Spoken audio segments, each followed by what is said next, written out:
Okay, welcome to this video all about Pro Tools and explaining its functions and what it's good at, its drawbacks, and why you may choose to use this one for your voiceover career.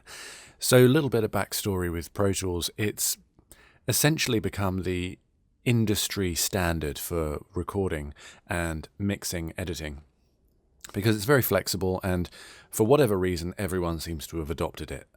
So if you're thinking that you want to know the technology that is used in most of the studios, this will be the one to go for. It's a multi-track recorder, so you can layer loads of tracks down and mix them all together in a pretty logical way.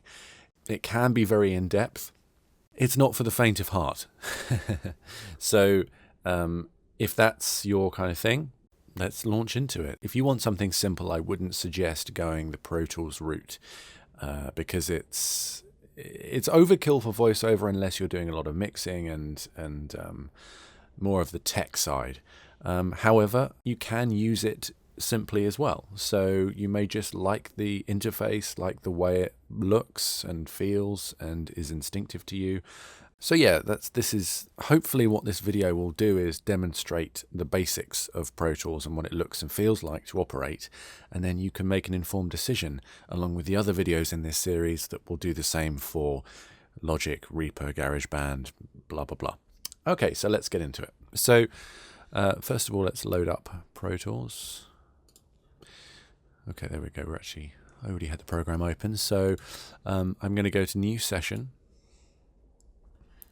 I'm not going to go through every little detail here, that's for another day, but I'm just going to show you basically what you get when you start up the program and your options. Now, this dialog box might not always be pop up when you open the program. I have it set to come up. So if I want to set up a new session, I can choose all my parameters here.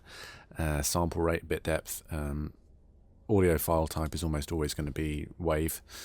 And your I/O settings, which is to do with your interface and how you have mics plugged in. It's unlikely, but if you have external hardware, and also where the sound is coming out of for you to listen. That's usually just default, because unless you change your interfaces often, once you've set all that stuff up, that'll just be the same every time. So that's why I've got it set to last used. Okay, so 44.1 sample rate, 16-bit. That's fine. What I actually usually record at, which is broadcast standard, is 48K, sample rate, 24-bit, bit depth. It's completely unnecessary to go higher than that because everything gets bounced down anyway. And with voice, a solo voice, maybe even voice with sound effects and stuff like that, you really just do not get the benefit of higher sample rates and 32-bit float point. So I would say go with 4824. The reason being, that is, as I said, broadcast standard. So if you can send a completely unaltered 48K 24-bit file to the editor of whatever project you're recording for, they will not have to convert those files in any way up or down to be able to work on them. And less conversion is, generally speaking, better. If you don't have to do it, don't do it. Okay, so that's what I'm going to do for this session. So let's just open up a new session. It's going to see where do I want to put it. Let's just put it on the desktop. Test session. Okay, so this is the window that loads up first. This is the edit window. And this is where you're going to ultimately see all the audio visually. You'll see the waveforms, and you'll also see all the parameters where you can adjust them. The other view is the mix view. You can press Command and plus on your keyboard, or you can just change it in the window menu. I had to cut there because I use Command plus so often I don't remember what the menu was. So go to window and you can switch between mix and edit. Not much to see right now because we don't have any tracks, but those are the two windows you're going to be flicking between. In reality, you're going to be staying on this window probably most of the time. So let's see what it looks like with some waveforms in there. And what I'm going to do is I'm going to open up a recent session. This is an interview I did with Jim Kennelly. at Lotus Productions. Okay, now it's populated a bit here with some stuff. Now what we've got here on this line here is Jim's part, and this is my part down here. This was an interview we conducted, and we each recorded our own audio separately, and then I brought Jim's audio in from his side, and we combined it here. Got a bit of music at the start here and a bit of music at the end. Very, very straightforward in terms of a mix, but this is what it looks like. In reality, you may just have a very simple setup. You know, it might just be that you've got a voice track and a master track. That master track enables you to process things separately from the track itself, and you get to see what the audio is doing after these effects as well. So you get to see the level. So if I play Jim now, it's just solo in case something else is playing. It's all we did. We're unique in that we're a production company, but we're also paymasters and signator. Okay, so we can see that there's a bit of processing going on there. I just boosted the highs a tiny bit. There's not an awful lot going on. And I've got a limiter going on there as well. And this is how the plugins are set up. What you do, I'm sorry, I'm skipping around quite quickly here. What you have is we have columns on the left here where you can add plugins. I'm not sure how experienced you are in how DAWs work, but plugins basically affect the audio being played in your track in different ways. Now this is an EQ, so this is boosting or cutting frequencies that you determine that are either pleasant or unpleasant. And I'm boosting some of the high end a little bit. I think that was to make it match with my audio, just to make it sound more like we're in the same room. So what you do if you want to add something is you click on an empty slot, which is here, and then you choose what kind of plugins you want to apply. So for example, if I want to apply an EQ, I just select EQ, select the 7-band,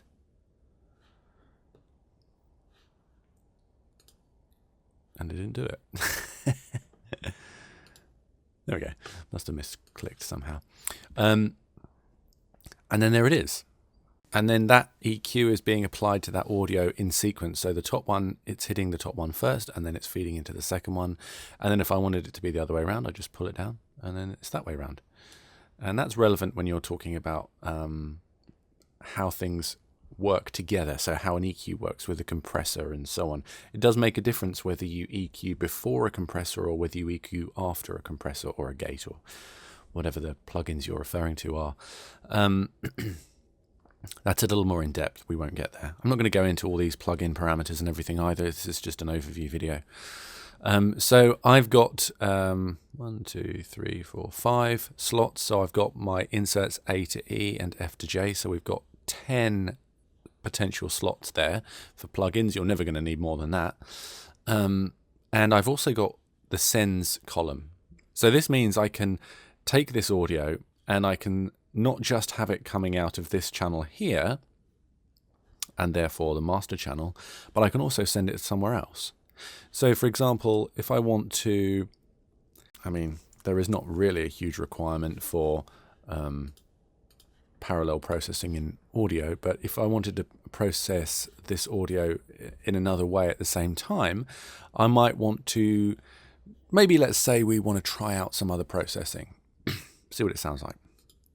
So what I can do is I can apply some, you know, wacky EQ, blah, blah, blah. That sounds awful. Let's put a dynamic compressor on there. Make it really high ratio. And we want to see what that's like. What I can do is I can apply a bus. I can put a bus on that send track, and then make sure that's at unity gain. On a Mac, you press Option and you click to bring it up to unity gain. And what that's doing is that's adjusting how much you're sending. I just like to keep it at 0. And then on that input, I will make the input bus 11. And then what that's doing, you'll just hear double the volume. I'm in the voiceover business. So do you work... Okay, that was me there. 2000s, 2007, 2008. So that's pretty loud. Sorry if that blew your head off, but we're doubling because we're sending to those channels. 2000.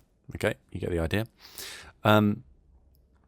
Now, what's good there is when you're recording, this I've set up as an auxiliary, so it's just nothing, no audio is being recorded here. But if I wanted to make that an audio track, let me do that. What I'm doing there is I'm creating a new track by clicking Command, Shift, and N. You can also do it via the menu, File. Let me remember, Track New. Yeah, there we go. I can create an audio track here. So that's what I did. One mono audio track, samples. Yeah, that's right. And then create. And let's just mute this so this doesn't play. I'll make this an input. But this time I'll be recording it. And what that'll do, which is quite cool, is that will print this audio to this track. So what you have then is you have the raw audio as you recorded it from your microphone, but then you also have the audio recorded with the processing, but without the need to actually have these plugins on the track. It's baked in. That negates the need to bounce your files later, because let me just give you an example. Thousands. Lotus Productions was all about union work. That's all we did. Okay, that's very loud. Sorry about that. So here's that with the EQ baked in. So let's just mute that and solo this so we keep it nice and tidy. So there's our audio track. So we want to send that to someone. That's all baked in. We don't have to bounce it out. We can just do this. In this region on the right, you have what's called the clips bin. This is where, if I select this up here, we've got the there it is up there. It shows you all the audio that you're selecting at any one time. So this here is this audio 2. And what I can do is I can export that straight away. I don't have to process it. It doesn't do it in real time. It just exports that file, and that file's ready to be sent. And you choose the parameters, you choose where you want to send it, and then bam, it's done. So that's how it used to be done when you're exporting large files, because doing it in real time is just slow and exhausting. Also, you're able to once you've done the processing, you're able to then go in and manipulate it even further, cut out spaces, boost things, cut things, which you can't do when you do it on the real-time bounce. You then have to bring that back in and manipulate that and then re-bounce it out again, and it's just, no need for all that. So, I'm jumping ahead. With the auxiliaries and the sends and the inputs and outputs, you therefore have a lot of flexibility for rerouting your audio. So if you want to bring audio or send audio out to various programs, you can do that via Rewire or what's the program? Source Nexus, I think it's called, by Source Elements. It's basically, it enables you to route things in and out. And also you can use your outputs of your sound card. So you can use something like Soundflower, which makes the output of your Pro Tools an input to another piece of software. If you want to stream it, if you want to send it across the internet, if you want to, have live interviews and all that kind of fun stuff. So you've got, although it's complicated, you've got all this routing flexibility. Now, this computer is my office computer, so I don't really have any audio interface set up. But if I go into Playback Engine, you'll see here that I have my multi-output device set up via Soundflower, which enables that to be the case. And if I go into I/O, there's not a lot here because, like I say, I have no interface, but you'll have your inputs and your outputs. And if you have an interface with lots of ins and outs, they'll all be listed down here.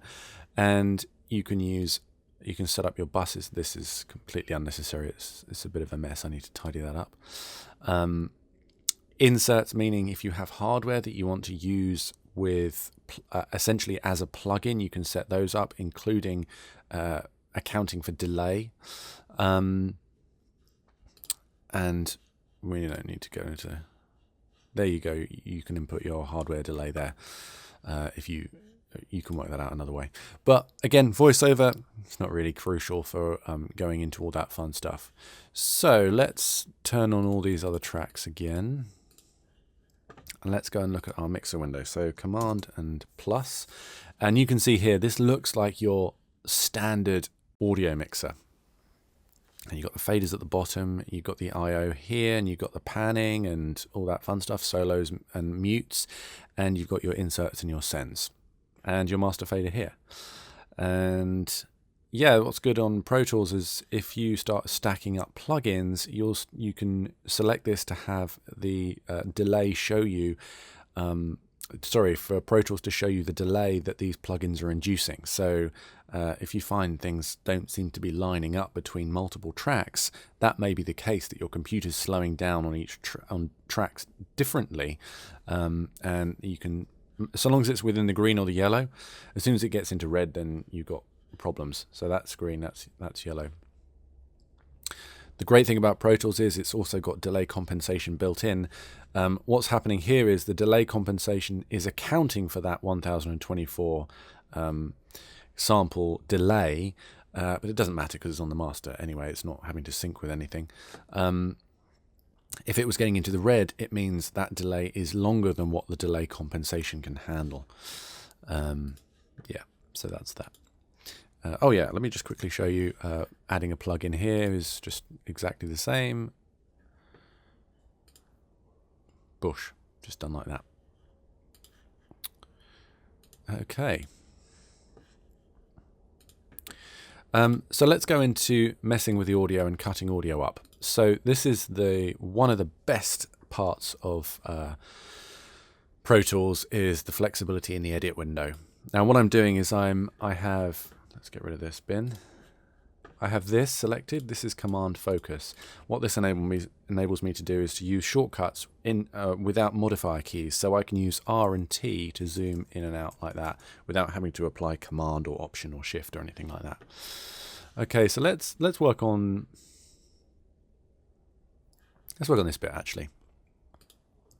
So what I'm going to do is I'm going to zoom in. I'm not actually increasing the amplitude of the waveform here. I'm just zooming in to see it a little bit taller. So let's get rid of these because we don't need these. And let's solo this and have a listen to it. And I've enjoyed the voiceover business my whole career. It's a wonderful business to be in. Okay, there's not a lot we can do with that. I don't need this send anymore. But let's say I want to mess it up.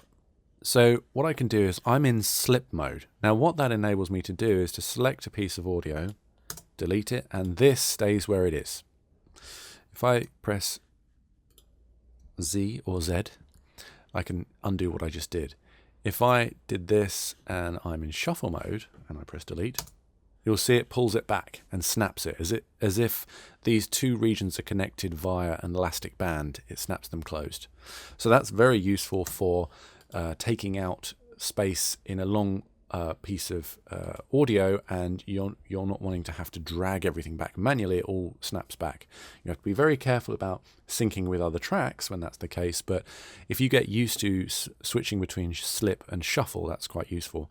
Grid is not so much relevant for voiceover because unless you're syncing to video and you have it set to a grid on the samples, and it's not hugely relevant.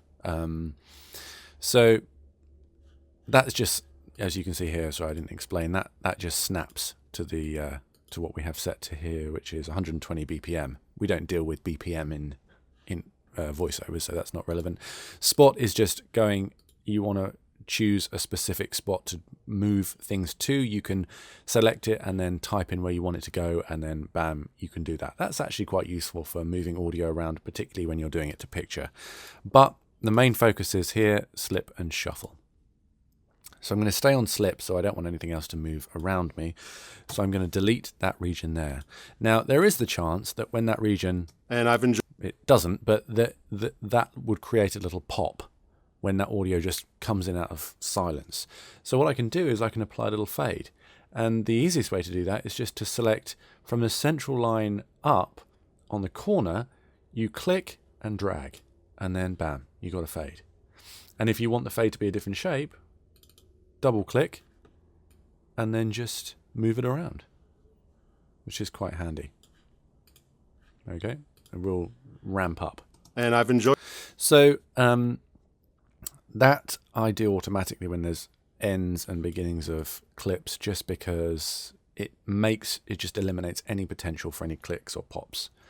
Now, if you've got lots of files, let's say, let's delete a load of audio, bosh, bosh, bosh, like that. So you got 3 files like that with fades at the beginnings and the end. A quick way of doing that is press Command F, and then for a 10 millisecond fade will give you a very short little ramp up, but it will eliminate any pops. Oops, click OK, and then you got fades over those. You can see there, right at the beginning and right at the end. See? Perfect. So there's no danger of any fades. And then to tidy things up, what I do is I just reselect these, and then, whoops, I Option Command G, and that groups them all together and just makes it tidy again, and I don't need to worry about fades anymore. Okay, so what else can you do with the editing? Now, if I have, let me bring this up here, 2 clips like this butting up against each other, you don't want to necessarily apply a fade that side and apply the fade that side, because you might get a dip in the audio. And, you know, it's 2 clicks where you only really want to do 1. So let me undo that. What we can do is go to the bottom, and then the fade becomes a square intersected like that. You can see the icon there. Click and then drag out, and then it applies what's called a crossfade. And then again, you can click that, and you can make it a different kind of a shape. You can't actually move it. I thought you could actually. There you go. You can move it left or right, so where the fade is prioritized, so it fades to the left there like that. So that'll fade down very quickly on that out one, and it'll take a longer time to fade into that one. So that gives you some flexibility as well. Let's see. The other stuff you can do is move it around. You know, if you select below the line, you've got the hand. If you select above the line, you've got the selector. That's very handy. And then in the middle at the end, you can draw out and pull back either end, as you can see.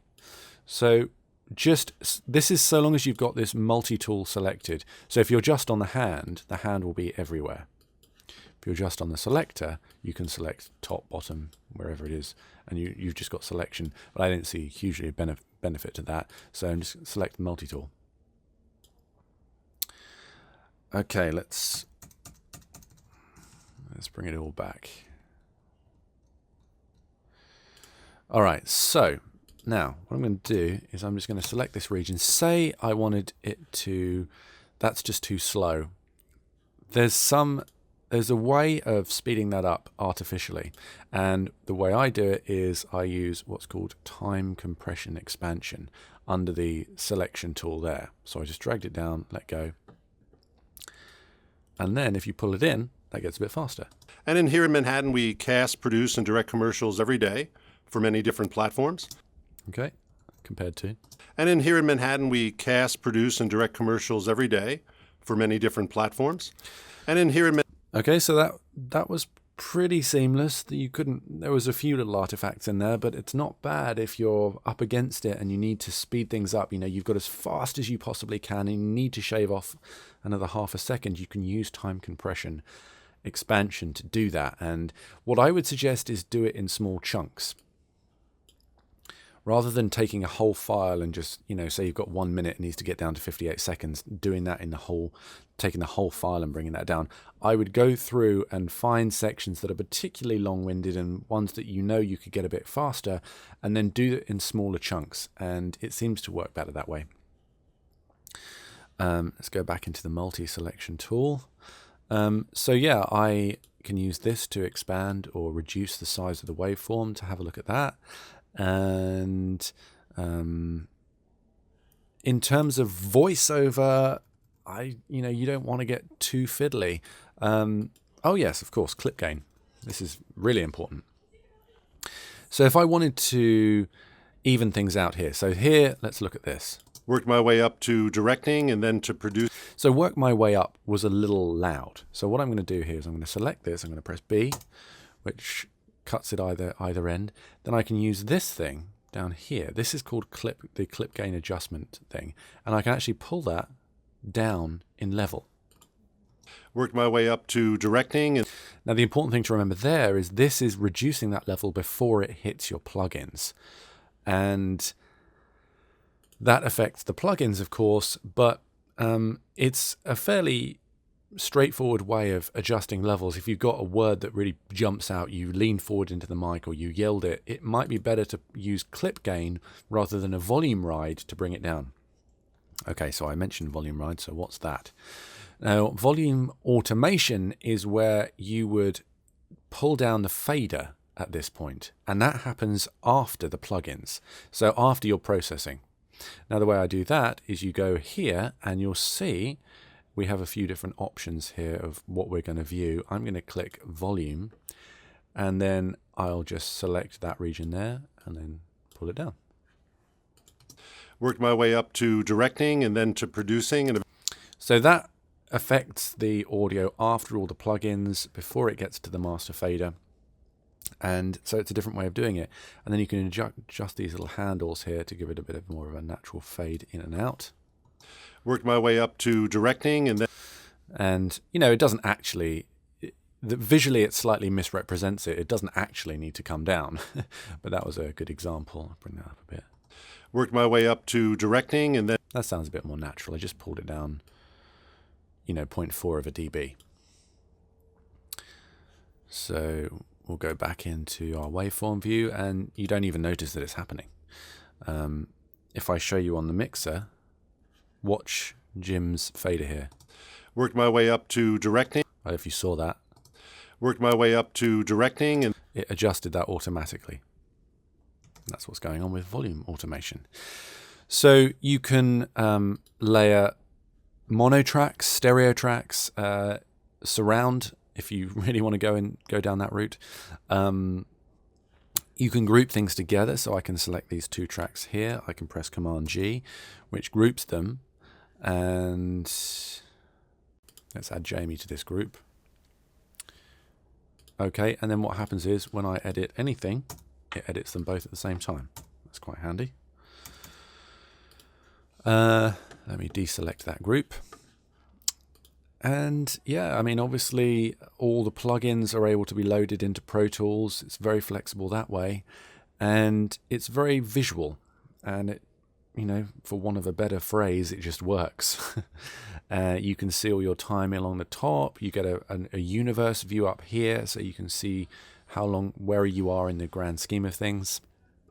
You can get rid of all these sidebars here and just have a clean audio track here with your labeling, your routing, your inserts, your sends, and your I/O. If you want to adjust this view of I/O, you just go to View, Mix, and then select what you want to be shown and what you don't want to be shown. Sorry, this is Edit. You can take out what you don't want. So let's say I don't need F and J. Deselect that, and then you've just got A to E. And it's the same in your mix view. You can choose what you want to show in the mix view. I've got everything. Don't really need all that stuff, but there's enough space for it, so why not? Okay, I'm sorry that was kind of a whirlwind, and if you're not familiar with recording, that might be a little advanced, but that's the nature of Pro Tools. It's quite advanced, and it gives you almost limitless flexibility in terms of how you manipulate your audio, and combine that with all the weird and wonderful plugins that are out there, and you've got a very powerful system.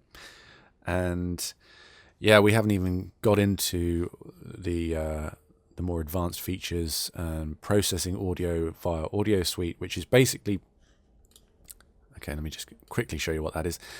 If I select a piece of audio like that, I press B to select that section, I can actually process that audio offline. So I want to apply that crazy thing. Have a listen. When we start to look for new talent at Lotus Productions, we rely on... Okay, that was horrible, but if I really liked that, I'd render that, and then I'd bake that into that processing there. So that again happens before we hit the plugins. That again gives you flexibility later on. What you can do is, if you really like your... I'm not doing anything there. If you really like your settings here and you want to bake it in, you can copy your settings there and then apply an Audio Suite version and then paste those settings, and then I didn't copy it, but if I did, you can paste those settings in and then render it, and then you needn't even have this plugin on anymore. So there's so many different ways of working that, you know, you can just find whatever works for you. You are probably not going to use 90% of them. But if you learn specific shortcuts with your keyboard and you learn a way that works best for you, you can really process audio very professionally, very quickly. And yeah, compete with the big boys and girls. Oh, I didn't get into naming. You can name everything. So you double click on the name. I'll make that Jamie, whoops, Jamie 1. You can also color things. You click on this blue, we make that red. So that helps for keeping track of more complicated sessions, and that shows up also on the mix window. You can see down there, that's now red. And I think that pretty much covers the basics. There is a million and one more things that I can show you, but I think that gives you a run through of a lot of the big features that are relevant for VoiceOver and why you may want to use this or not. So I hope that was helpful. And yeah, that was Pro Tools for VoiceOver.